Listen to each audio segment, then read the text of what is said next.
Kai 2023-aisiais dirbtinio intelekto ir didelių kalbos modelių dirbtinis intelektas pasibeldė į mūsų pasaulį, mes buvome apakę nuo to, ką gali padaryti toks dirbtinis intelektas. Ir tai kai kuriems iš mūsų gali kelti pakankamai didelį nerimą, vien dėl to, kad mes nežinom, kaip iš tikrųjų vystysi dirbtinis intelektas, o gal kai kuriais atvejais mūsų profesijos pataps nebereikalingos. Ir jums renkantis ateities kažkokius dalykus, ką jūs norėsite veikti, nebeaišku, ar tos veiklos po 5-10 metų jos vis dar bus aktualios, ar jų nepakeis dirbtinis intelektas. Dėl to, kad kai kurios galbūt specialybės jis išnyks, bet gali būti, kad atsiras daug specialybių, kurių dar nėra šiuo metu. Ir jūs kažką tai galbūt naujo veiksit. Pavyzdžiui, galbūt bus tokios specialybės kaip išmanių namų dizaino vadovas, darbovietės vaibo architektas, duomenų detektyvas, kibernetinių nelaimių programuotojas, klimato kaitos projektuotojas, žmonių ir robotų komandų formuotojai, įsipareigojimo sportui psichoterapeutas. Tas, kuris padeda, nes mes esame tinginiai ir reikia kažkokiu būdu tai nueiti sportuoti. Laiko brokeris,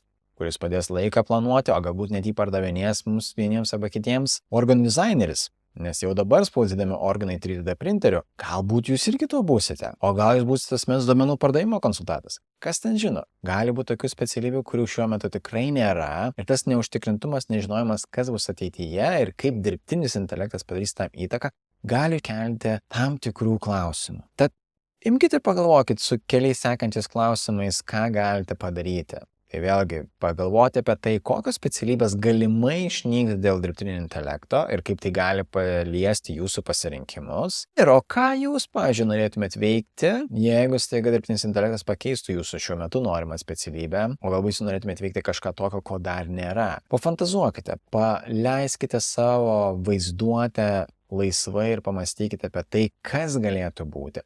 Nes kuo daugiau jūs sugalvojate savo galva galimybių, tuo yra ramiau žiūrėti į ateitį ir nerimas, kuris dabar yra dėl tos pačios ateities, gali būti truputėlį mažesnis.